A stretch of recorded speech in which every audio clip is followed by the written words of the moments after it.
오늘도 우리 주님의 은혜와 평화를 빕니다. 우리 주님의 은혜와 그 크신 사랑이 우리 한 명 한 명을 가득 채우고 흘러 넘쳐서 우리가 만나는 가족들과 친구들, 그리고 북한 동포와 저 멀리 가난과 삶에 지친 이들, 또 전쟁의 공포 속에서 생명을 유지하면서 하루하루 두려움에 빠져 있는 이들에게 전해지길 소원합니다. 우리 청년 공동체가 기도해 주신 덕분에 단기 선교 또 비전 트립을 잘 다녀왔습니다. 제가 다녀온 일본 비전 트립은 크게 두 도시를 방문을 하는데요. 하나는 고쿠라라고 우리가 잘 알고 있는 후쿠오카 근처에 있는 도시고, 하나는 짬뽕으로 유명한 나가사키라고 하는 도시입니다. 이 고쿠라는 우리 동포들이 일제강점기에 그 배 타고 시모노세키라고 하는 지역으로 끌려가서 그 바로 맞은편에 있는데, 이 고쿠라 쪽에는 탄광이 있어가지고 그쪽에서 많이 강제징용, 강제노동을 당했던 곳입니다. 그리고 나가사키는 일본 기독교의 박해가 있었는데요. 아주 오래전에 1600년대에 포르투갈 선교사로부터 일본에 복음이 들어가게 되는데, 우리가 잘 알고 있는 그 도요토미 히데요시 바로 이후에 기독교 탄압이 시작되는 그런 시기가 일본에서 있었습니다. 그러고 나서 한 250년 동안 숨어서 신앙을 유지해온 그리스도인들이 있었는데, 많은 사람들이 순교를 당하고 또 나중에 250년 동안 신앙을 잘 지키며 숨어있던 그리스도인들이 발견된 곳이 또 나가사키이기도 합니다. 저희의 여정은 또 이 나가사키는 그 20년 후에 이 숨은 그리스도인들이 나온 지 20년 후에 원폭을 맞게 되는 그런 도시이기도 합니다. 저희의 여정은 이 두 도시를 거닐면서 하나님의 마음을 입체적으로 경험하는 그런 여정이었습니다.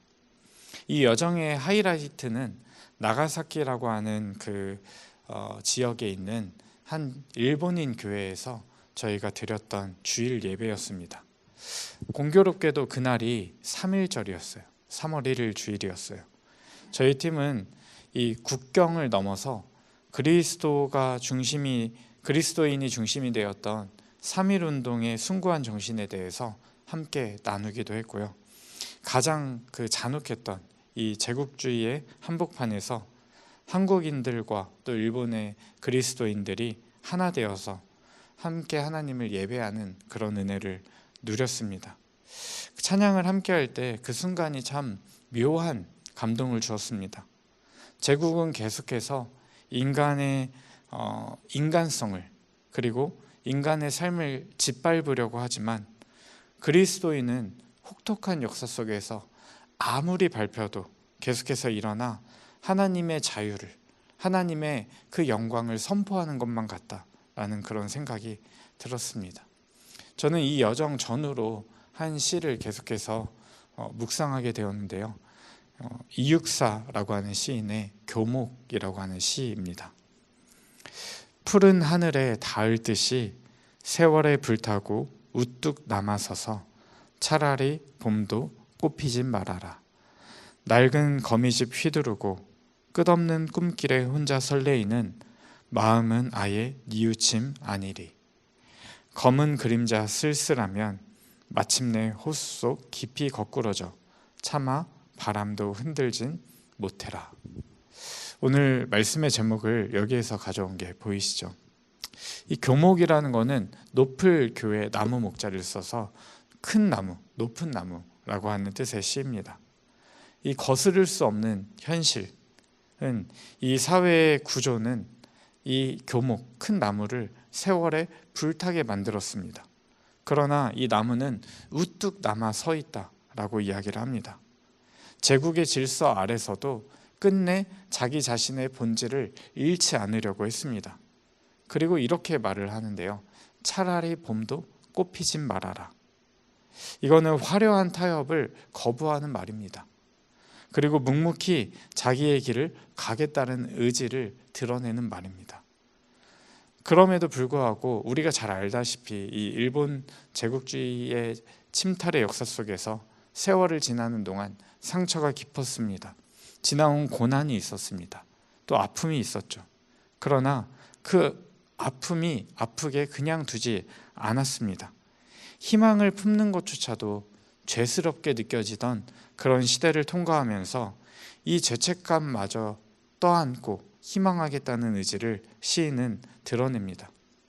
세상을 살면서 마침내 쓰러지지만, 그래서 허망한 것 같지만 바람조차 흔들 수 없는 단단한 존재가 되어가는 것이 이 시인이 노래하는 교목입니다.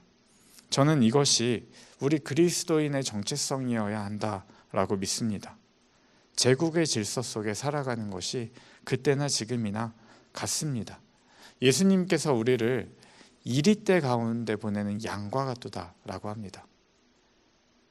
양떼 사이에 보내는 이리가 아니라 이리떼 가운데 보내는 양과 같다라고 합니다. 거기에 풀어진 양의 운명이 어떠할까요? 우리는 이 시인의 노래처럼 세월에 불탈 수밖에 없을 것입니다. 그러나 예수 그리스도를 붙들고 있기 때문에, 또 소망하는 법을 여전히 잃지 않고 있기 때문에 끝내 우뚝 서서 푸른 하늘에 닿게 되는 그런 큰 나무가 될 것입니다. 제자들이 사는 세상이나 우리가 사는 세상이나 이 제국의 지배 아래 있다라는 면에서 같습니다. 돈의 질서, 남들보다 앞서가야 생존할 수 있다는 그런 강박, 불안과 두려움이라는 거대한 바람이 우리에게 불어닥칩니다. 끊임없이 우리를 흔들어댑니다. 세상은 우리에게 적당히 타협해서 봄의 꽃을 피우라라고 이 화려한 타협으로 유혹을 합니다. 그리스도인은 고지식하다, 그리스도인처럼 살아서 뭐가 남겠냐라고 비웃기도 합니다. 그러나 우리 그리스도인은 이 교목과 같이 제국주의 질서 한복판에 있지만 그 시스템에 휩쓸리지 않는 사람들입니다. 함몰되지 않는 사람들입니다. 이게 우리가 살아가면서 엄청 크고 놀랍고 대단한 일을 해야 된다라는 이야기가 아닙니다. 우리가 당연히 세상을 살아가다 보면은 화려한 꽃도 피우고 싶죠. 그러나 그렇게 되지 않더라도 우리 삶의 뿌리를 예수 그리스도라고 하는 이 반석 위에 두고 있어서 끝내 흔들리지 않는 사람들이 되어가는 것, 이것이 우리의 삶의 목적지여야 하겠습니다. 이번 비전 트립에서 마주했던 감동은 아마도 우리가 그 앞에서 무력하고 또 무기력할 수밖에 없는 그런 세상의 힘이 아니라 하나님의 사랑에 붙들려 있을 때 비로소 자유로울 수 있다, 우리가 우리다울 수 있다라고 하는 사실을 증명받은 것 같은 그런 감동이 있었습니다. 사순절에 우리가 저마다의 십자가를 지고 걷는 이 십자가의 길이 오히려 세상이 흔들 수 없는 나라를 유업으로 받는 것이 우리에게 위안이 되고, 또 우리가 아무리 가지고 아무리 쫓아가도 굶주린 것 같은 그런 길이 아니라 하나님 한 분으로 인해서 풍성하고 배부른 기림이 깨달아지는 그런 은혜가 이 사순절 동안에 있기를 소원합니다. 본문 1, 2절을 함께 봉독하면서 말씀 속으로 들어가 보겠습니다. 함께 읽겠습니다. 예수께서 성전에 나가실 때에 제자 중 하나가 이르되 선생님이여 보소서, 이 돌들이 어떠하며 이 건물들이 어떠하니이까? 예수께서 이르시되 내가 이 건물들을 보느냐? 돌 하나도 돌 위에 남지 않고 다 무너뜨려지리라 하시니라. 아멘. 이 제자들 중에 하나가 와가지고 예수님한테 그 커다란 돌에 압도되어서, 그 거대한 위용에 압도되어서 묻는 겁니다. 주님, 보십시오. 이 엄청난 돌들과 이 화려한 건물들이 얼마나 대단합니까? 헤롯 성전, 이 성전은 단순히 종교시설이 아닙니다. 성전의 가장 높은 쪽 벽이 한 53m 정도가 될 정도로 지금 우리가 보기에도 엄청나게 높은 그런 돌이었습니다. 고대인의 눈에는 어떻게 보였을까요? 얼마나 크고 대단해 보였을까요? 값비싼 대리석과 또 금으로 치장된 이 건물이 이 로마 제국의 힘과 또 유대 종교의 권력이 한데 모여서 완벽한 철옹성처럼 보이지 않았을까 싶습니다. 제자들에게도 이 성전이야말로 결코 흔들리지 않는 안전지대로 여겨졌을 것입니다. 사람은 누구나 보이는 게 다죠. 우리 단기 선교도 나가고 우리가 비전 트립도 가고 하는 것이 우리의 세상을 조금이나마 넓혀가기 위한 것입니다. 보는 시야가 좀 넓어지기 위함이죠. 그렇게 우리의 세상을 넓혀가려고 하는 시도입니다. 예루살렘 성전이 전부인 세상에 살아가면서 당연히 이 성전을 차지하는 것이 이 제자들에게 꿈이 아니었을까요? 그렇게 그 보좌에 앉으신 예수님 옆에 좌우에 앉아가지고 종교 권력자가 되는 것이 제자들의 꿈이 아니었을까 싶습니다. 이 성전이야말로 내가 그물을 던져두고 예수님을 따라온 나의 정체성을 증명해 줄 수 있는 그런 근거가 되지 않았을까요? 적어도 이때의 제자들은 그러지 않았을까요? 그렇게 커다랗고 화려한 그런 돌덩어리에 시선을 빼앗긴 채 제자들도 살아가고 있고요. 우리들도 그렇게 살아가는 겁니다. 그래서 땅의 질서에 완전히 매몰되어 있는 것이죠. 내가 이 땅의 질서를 바꾸지 않아도 이것만 알아차리기만 해도 은혜입니다. 내가 거기에 매몰되어 있구나. 내가 그 큰 돌덩이를 바라보면서 이게 세상의 전부인 양 살아가고 있구나 라는 거를 알아차리기만 해도 그게 은혜입니다. 내가 생각하는 최선이 고작 내 세계에 갇혀있는 그런 이야기라는 것, 이거를 언제나 깨달아 알고 고백하는 것이 우리에게 은혜입니다. 내가 이 땅에 발을 딛고 살아가고 있기 때문에 이 땅이 선사하고 있는 가짜 안전지대, 그것을 알게 되는 것이 은혜입니다. 이게요, 우리에게 마치 이 땅에 발을 붙이게 하는 중력처럼 작용을 하고 있다는 것을 우리는 알아야겠습니다. 그런데 예수님은요, 이 제자들의 감탄을 단번에 무너뜨리십니다. 네가 이 큰 건물들을 보느냐? 이 돌 위에 돌 하나도 남지 않고 다 전부 던져질 것이다. 주님은 제자들이 이 희망하고 있던 이 화려한 성전 시스템의 결말에 대해서 철저한 무너짐을 예고합니다. 단순히 건물이 무너진다, 건물이 파괴된다 정도의 예언이 아닙니다. 잎만 무성하고 열매가 없었던 이 무화과 나무를 심판하셨던 것처럼, 그리고 강도의 소굴이 되어버렸던 그 성전의 앞마당에서 다 뒤집어 엎었던 것처럼 이 제국의 폭력에 가담하면서 종교의 가면을 쓰고 가짜 평화를 주던 이 시스템은 완전히 무너질 것이다 라고 예수님은 선포하신 것입니다. 신학자 세바스찬 무어라고 하는 사람이요, 십자가에 달린 예수는 낯선 이가 아니다 라고 하는 책에서 이렇게 말을 합니다. 십자가는 그 꿈이 끝나는 사건, 인간이 쌓아 올린 그 거대한 기획 전체가 아름답게 붕괴하는 사건입니다. 십자가는 사랑이신 하나님을 중심에 모인 인간이 자기 자신에게로 다시 틈입하는 사건입니다. 아름답게 붕괴하는 사건.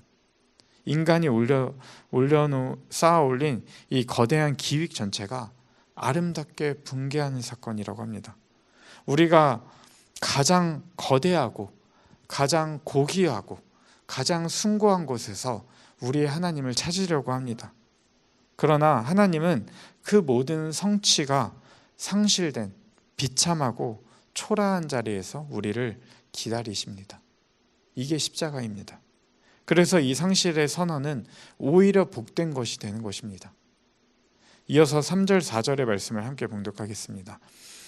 예수께서 감람산에서 성전에 마주대하여 앉으셨을 때에 베드로와 야고보와 요한과 안드레가 조용히 묻되 우리에게 이르소서 어느 때에 이런 일이 있겠사오며 이 모든 일이 이루어지려 할 때에 무슨 징조가 있사오리이까. 예수님은 돌 위에 돌 하나도 남지 않고 다 무너뜨린다라고 말씀하시고는 이 성전 맞은편에 있는 감람산 위로 오르십니다. 그리고 성전을 마주 대하여서 앉았습니다. 예수님의 시선은 여전히 무너질 성전을 향해 있었습니다. 성전을 마주대하여 앉으셨을 때라고 하는 구절로 이 구절이 시작되는데, 이 장면이 굉장히 상징적입니다. 성전 안에 있을 때는요, 그 근처에 있을 때는 이 성전의 화려함에 눈이 멀어서 그 이면을 보지 못했습니다. 그 안에 있을 때는 보이지 않는 것들이 있습니다. 우리가 이 세상에 완전히 함몰되어 있을 때는 보이지 않는 것들이 한 걸음 물러나게 될 때 비로소 보이는 것들이 있습니다. 성전 밖으로 나와서 그 화려하고 웅장하고 숭고해 보였던 그 성전 밖으로 나와서 건너편 산에 마주 앉았을 때 비로소 진실이 보이기 시작합니다. 주님을 향해서 더 가까이 나아가는 것이 왜 중요할까요? 이 제국의 질서에서 한 걸음 물러나서 그 질서에 마주 앉아서 주님 곁에 앉아 있을 때 우리가 그토록 집착했던 이 거대한 돌들이 사실은 얼마나 덧없는 것인지 깨닫게 되는 것입니다. 제가 마가복음을 처음 함께 읽어갈 때 예수님의 상실을 경험한 제자들, 그러나 빈 무덤을 경험한 제자들의 입장에서 이 예수님의 행정을 한번 쫓아가면서 그렇게 읽어보자고 했습니다. 이 빈 무덤을 경험한 제자들은 분명하게 알았을 겁니다. 화려한 돌들이 그런 무너지고 상실된 이 폐허 위에서만 진정한 성전이신 주님의 존재가 선명해지는구나. 그 사실을 제자들은 아주 분명히 깨달았을 것입니다. 세상이 자랑하는 이 엄청난 돌들, 결국 시간의 바람 속에서 돌 위에 돌 하나도 남겨지지 않고 사라질 상실의 대상일 뿐이라는 것, 제자들은 알게 되었을 것입니다. 그러나 그 상실을 통과하면서 우리 영혼에 새겨진 주님의 말씀은 시 교목의 한 구절처럼 차마 바람도 흔들지 못하는 영원한 실제가 되는 것입니다. 비전 트립 팀이 일본에서 만난 인물 중에 나가이 다카시라고 하는 한 인물이 있었습니다. 그리스도인인데요. 이 사람이 젊었을 때 원래는 내과 의사가 되고 싶었는데 난청이 있어가지고 청진기를 들을 수 없으니까 방사선과 의사로 전향한 의사였습니다. 근데 일본 제국이 이제 중국과의 전쟁을 시작하면서 부상자들이 밀려 들어오니까 이 사람은 방사선과 의사였기 때문에 방사선에 엄청나게 노출이 많이 됐습니다. 그래서 1945년 6월에 백혈병 진단을 받습니다. 자기가 한 몇 달 못 살고 죽을 거라는 거를 예감한 상태에서 지내게 되었을 때, 그래서 자기의 묘자리까지도 알아보고 그러고 있었을 때 1945년 8월에 이 나가사키 땅에 원폭이 떨어지게 됩니다.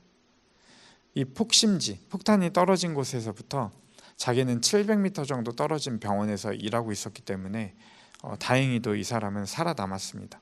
그런데 폭심지 근처에 있었던 자기의 집에 2주 동안 부상자들을 막 돌보느라 정신없이 지내다가 집에 가보니까 아내가 유해가 되어 있었습니다. 그래서 그 집이 있었던 자리에 다시 저렇게 조그만한 집을 짓고선 이 사람이 죽을 때까지 6년 정도 시간을 살았는데 그동안에 정말 주옥 같은 신앙의 글들을 남기면서 살았습니다. 이때 원폭으로 인해서 아내가 죽게 되었고 집에 돌아가서 아내의 유해를 자기가 수습을 하게 됩니다. 그 아내는 누구였냐면요, 1600년대에 일본에 복음이 들어왔다라고 했었는데 그러고 나서 250년 동안 7대에 걸쳐서 신앙을 지켜왔던 숨은 그리스도인 집안이었습니다. 이 아내를 통해서 복음을 만나게 되었었고 그렇게 신앙의 의미를 알려주고 그렇게 자기에게 생명과 같은 하나님을 소개해준 소중한 아내가 죽게 된 것입니다. 그가 다 이루었다라고 생각했던 것, 그것이 한순간에 다 사라졌습니다. 나가이 다카시라는 사람을 지금의 사람들이 여전히 기억하고 찾고 그런 것은 이런 상황 속에서 모든 것이 다 무너진 폐허로 변한 상황 속에서 보여주었던 그의 태도 때문이었습니다. 교목과 같이 푸른 하늘에 닿아 있는 커다란 나무처럼 이 사람은 모든 것이 제로 변한 상황 속에서 심지어 사랑하는 아내마저 제로 변한 상황, 그런 절망의 어둠 속에서 아주 작고 희미한 빛을 찾고 붙들었습니다. 그리고 예수님의 말씀, 하나님의 말씀을 계속 되뇌었습니다. 하늘과 땅은 사라질지라도 하나님의 말씀은 사라지지 않는다. 결코 사라지지 않는다. 모든 것이 다 폐허가 되었지만 하나님의 말씀은 사라지지 않는다. 그 말씀 하나를 붙들었습니다.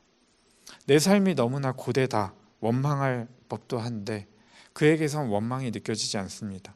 오히려 계속 사랑만을 노래하고 하나님의 사랑만을 이야기합니다. 세례를 받으면서 다시 태어났던 그는 이렇게 삶이 고통스러운 순간에도 하나님의 뜻을 끝내 붙들면서 죽음을 향해 가게 되었습니다. 우리의 시선을 사로잡는 거대한 인생의 돌들이 무엇일까요? 저 높은 돌들이야말로 위대하고 저 안에 내가 예수님과 함께 들어가서 떵떵거리고 싶고 그런 돌들이 무엇인가요? 주님은 그 돌들에 대한 미련을 버리고 이 모든 것이 무너짐 너머에 선명하게 빛나는 주님의 말씀으로, 주님의 곁으로 우리를 부르십니다. 우리가 사로잡힌 모든 안도감이 무너져 내리는 그 상실의 자리에서 결코 흔들리지 않는 그런 주님의 말씀을 붙드시길 소원합니다. 그럴 때 우리는 이 제국에 편입된 노예가 아니라 주님의 영광으로 온 땅을 덮는 부활의 증인으로 살아가게 되는 것입니다. 주님의 말씀 앞에서 제자들의 관심은 무엇이었는지 말씀이 보여주고 있죠. 어느 때입니까? 어떤 징조입니까? 이게 여전한 제자들의 관심입니다. 이것을 물어보는 마음이 이 한 구절에 담겨 있는데요. 이 말입니다. 우리에게 이르소서. 이 어느 때인지 어떤 징조인지 우리에게 알려주세요 라고 하는 겁니다. 가지고 있는 정보의 차이가 격차를 만들어내죠. 주님 옆에 내가 더 가까이 있게 해달라는 거, 주님 옆에 내가 앉아서 주님의 권세에서 떨어지는 조금이라도 부스러기나마 내가 누리면서 나도 그렇게 살게 해달라는 거, 그게 이 제자들의 바람이었습니다. 주님의 은혜로 내가 속한 이 세상에서 나 잘 살게 해달라라고 하는 거, 이게 같은 마음입니다. 제자들의 반응이 위로가 되는 것은 이게 우리의 모습이기 때문이지 않을까요? 그리고 우리의 한계이기도 합니다. 이어서 5절과 6절의 말씀을 함께 읽겠습니다. 예수께서 이르시되 너희가 사람의 미혹을 받지 않도록 주의하라. 많은 사람이 내 이름으로 와서 이르되 내가 그라하여 많은 사람을 미혹하리라. 성전이 무너질 것이라는 예언은 사실은 굉장히 혼란스러운 이야기입니다. 예수님의 말씀은 처음에 불편하게 우리에게 다가옵니다. 제자들은 감람산에 마주 앉았을 때 혼란에 빠지지 않았을까요? 우리가 의지하던 그 안전지대라고 생각했던 이 성전, 거대한 돌, 이게 무너진다라는 소식은 거기에 뿌리 내리고 있는 내 존재가 송두리째 흔들린다는 그런 이야기이지 않았을까요? 돌아보면은 그 경고의 무게가 더 선명해지는 것 같습니다. 너희가 사람의 미혹을 받지 않도록 주의하라 라고 하는 말씀을 하십니다. 사실 이 모든 것이 무너지는 시대는 필연적으로 미혹의 시대입니다. 무슨 말이냐면요, 내가 믿었던 이 성전, 그 위에 서고자 했던 이 제국의 질서가 무너질 때 사람들은 그 빈자리를 채워줄 가짜 안정감을 찾아다니기 시작합니다. 내가 이 커다란 돌을 의지했다가 이게 무너진다고 해서 바로 하나님을 의지하는 것이 아니라 그 커다란 돌을 대체할 다른 가짜 안정감을 찾아다닌다라는 것이죠. 많은 거짓 그리스도들이 나타나서 내가 그라고 말하면서 유혹할 것이라고 이야기를 합니다.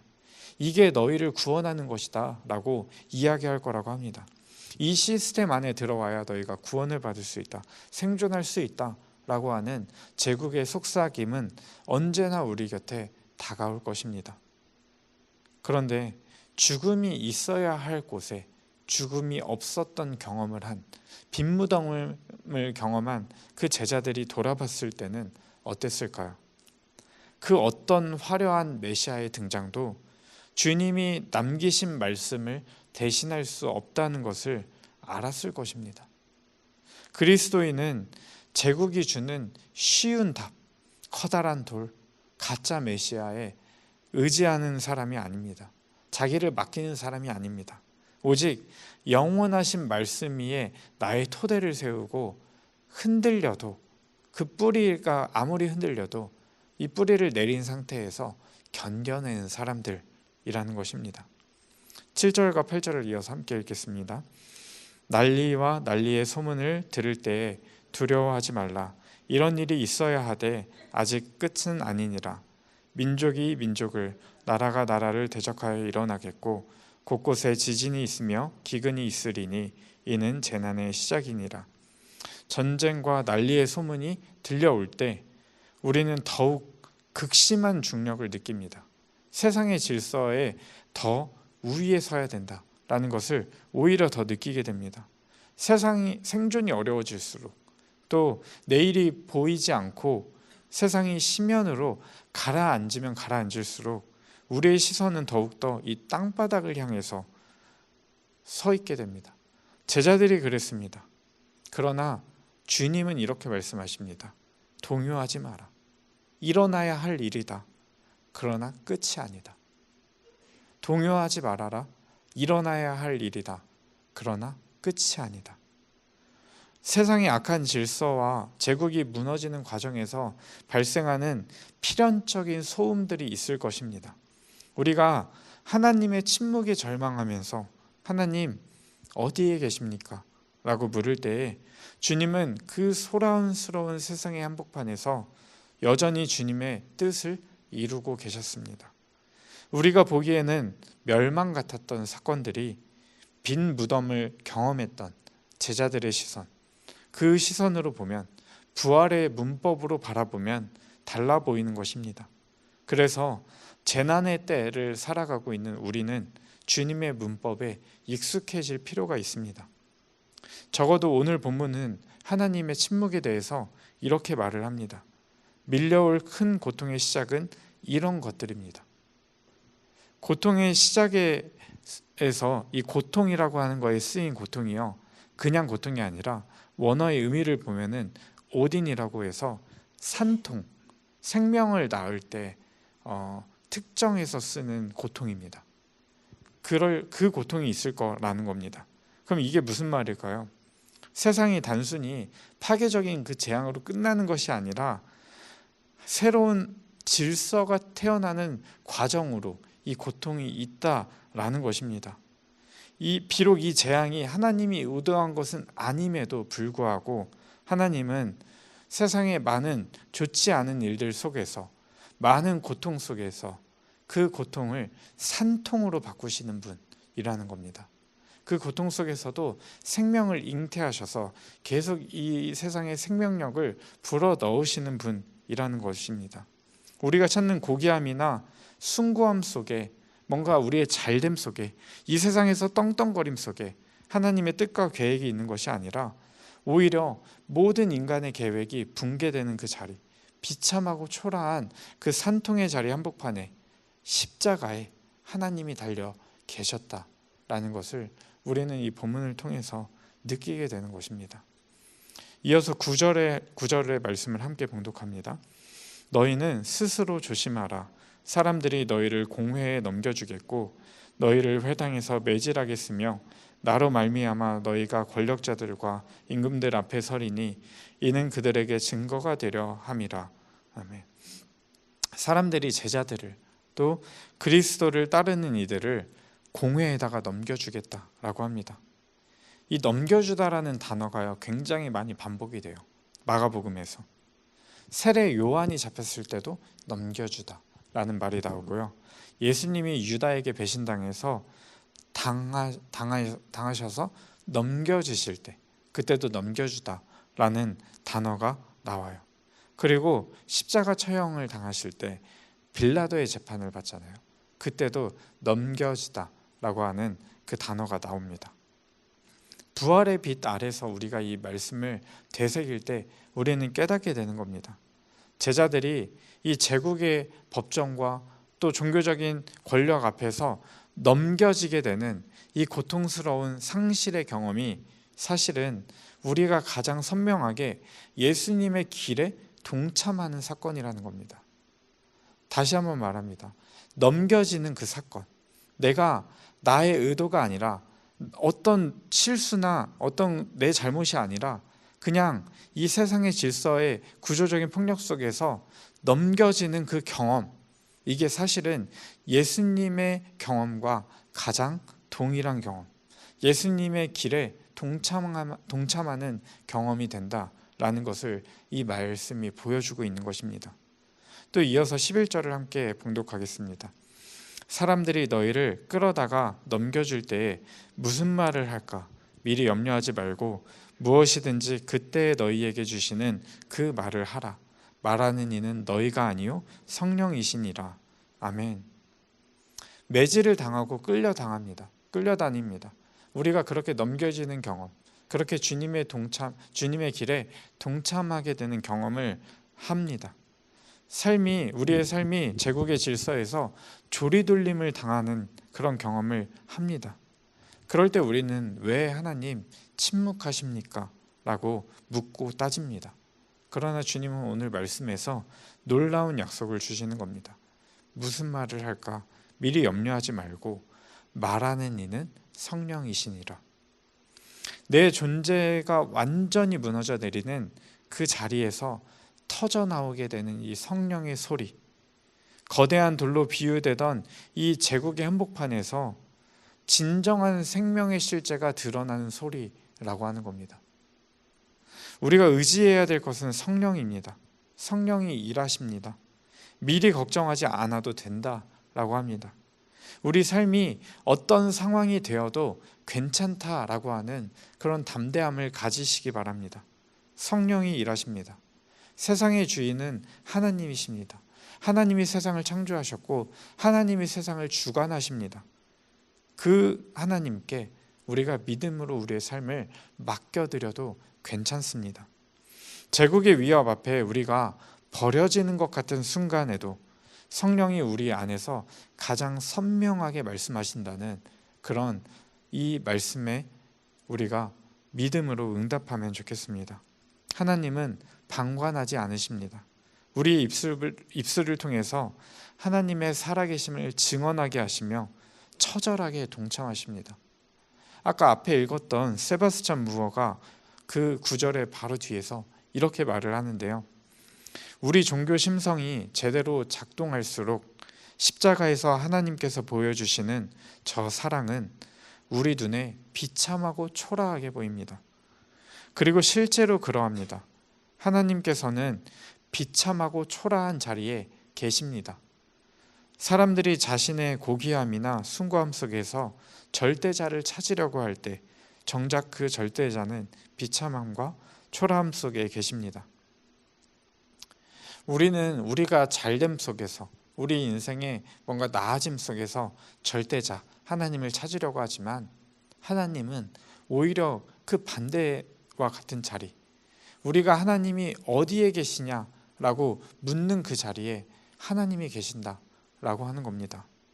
마지막으로 12절 13절을 봉독하겠습니다. 형제가 형제를, 아버지가 자식을 죽는 데에 내주며 자식들이 부모를 대적하여 죽게 하리라. 또 너희가 내 이름으로 말미암아 모든 사람에게 미움을 받을 것이나 끝까지 견디는 자는 구원을 받으리라. 아멘. 우리 주님이 마지막으로 가장 아픈 상실에 대해서 말씀을 하십니다. 형제가 형제를, 또 아버지가 자식을 죽는 데에 내어준다 라고 합니다. 가장 소중한 관계가 파괴된다라는 것이죠.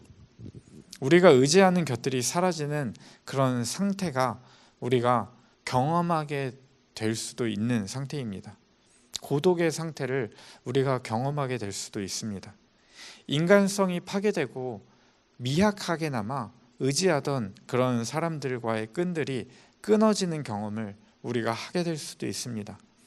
가장 가까운 사람조차도 살리지 못하고 죽음으로 내몰 수밖에 없는 그런 곤혹스러운 인간이 우리 자신이 될 수도 있습니다. 사람들이 다 그렇게 되어갈 수도 있다라고 합니다. 그렇게 세상의 중력이 우리를 끌어가게 되면은 우리는 그렇게 누구에게도 곁을 내어줄 수 없는 인간성을 상실한 인간으로 다 되어갈 수 있습니다. 그렇게 우리를 절망의 심연으로 이 중력이 끌어내릴 때 주님의 말씀은 여전히 선포되고 있다라는 것이 우리에게 복음인 줄로 믿습니다. 그러나 끝까지 견디는 자는 구원을 얻으리라. 그러나 끝까지 견디는 자는 구원을 얻으리라. 견딘다는 것은 단순히 고통을 참는 것이 아닙니다. 너희는 나를 누구라 하느냐라고 마가복음 8장에서 물으셨던 주님의 질문에 응답하는 것입니다. 너희는 나를 누구라 하느냐? 커다란 돌이, 그 화려한 성전이 하나님이냐? 아니면 십자가에 달리신 하나님이 하나님이냐? 라고 하는 것. 그 질문 앞에서 끝까지 그리스도인으로서 나의 존재를 지켜내는 것, 그것이 견딤입니다. 이육사의 노래처럼 마침내 호수 속 깊이 거꾸러지더라도, 죽음 앞에 선다 하더라도 부활의 확신에 품은 생명은 세상의 그 어떤 바람도 흔들지 못하는, 차마 흔들지 못하는 존재가 될 것입니다. 사랑하는 여러분, 제국의 질서는 여러분의 삶의 곳곳에서 삶의 중력으로 작용하면서 여러분을 절망의 심연으로 계속해서 끌어당길 것입니다. 여러분이 가진 것들, 배경, 또 상대적 박탈감을 사용해서 여러분의 존재를 부정하려 할 것입니다. 예상에도 없는 온갖 일들이 우리가 살아가는 날 동안에 우리에게 닥쳐올 수 있습니다. 그러나 기억하시기 바랍니다. 예수 그리스도를 붙들고 있다면 우리의 본질은 결코 상실되지 않을 것입니다. 오히려 그 모든 껍데기가 벗겨진 자리에서 새로운 생명이 잉태되는 그런 놀라운 역사를 우리는 경험하게 될 것입니다. 이제 우리의 시선은 무너질 수밖에 없는 그런 가짜 성전에, 그런 거대한 돌들에 빼앗기지 않습니다. 천지는 없어지겠으나 내 말은 없어지지 아니하리라 라고 하시는 주님의 말씀처럼 이 세상의 모든 시스템과 또 우리의 몸마저도 상실되더라도 끝까지 남는 것은 오직 주님의 말씀인 줄로 믿고 살아가시기 바랍니다. 이 말씀을 가슴에 품고 살아가는 사람은 차마 바람도 흔들진 못할 것입니다. 우리 하나님은 침묵하시지만 침묵하지 않으십니다. 이 땅에서는 환난의 시간이 길게 느껴져서 하나님께서 침묵하시는 것 같지만 천상에서 하나님은 그 기간을 단축하시면서 하나님의 피조물을 다시 굳건하게 붙드실 그런 확실한 의지를 가지고 계신 분으로 표현이 됩니다. 기독교 신앙의 핵심이 되는 부활 신앙은 이것입니다. 예수님께서 십자가에 달리신 다음에 사흘간, 3일간 침묵이 있었습니다. 그 침묵의 사흘은 하나님께서 악의 세력을 무력화하고 우주적 승리를 준비하는 가장 치열한 싸움의 시간이었다라는 것을 우리 신앙인들은 이미 알고 있습니다. 하나님의 침묵은 바로 그런 시간이라는 것입니다. 이육사의 노래처럼 검은 그림자 쓸쓸하면 마침내 호수 속 깊이 거꾸러지는 그 죽음과 같은 상실을 우리가 앞으로 경험하게 되더라도 그것이 새로운 생명을 낳는 산통임을 믿는 사람은 결코 무너지지 않는다라는 것을 믿으면서 살아가시기 바랍니다. 하나님의 침묵은 방관이 아닙니다. 하나님의 침묵은 해산을 위한 기다림입니다. 그 산통의 끝에서 비로소 선명해질 우리 예수님의 얼굴을 기대하면서 제국의 바람이 결코 흔들 수 없는 단단한 그리스도인들이 다 되시길 축복합니다. 우리 함께 승리의 날을 바라보면서 함께 찬양해 가면 좋겠습니다. 물이 바다를 덮음같이 찬양할 때에 성령의 물, 그 생명의 물이 악과 온갖 제국의 질서로 대변되는 그 바다를 덮게 되는 그 환상을 우리가 함께 바라보며 우리의 미래를 당겨오는, 오늘로 당겨오는 그런 신앙의 고백을 하나님 앞에 드리시길 소원합니다.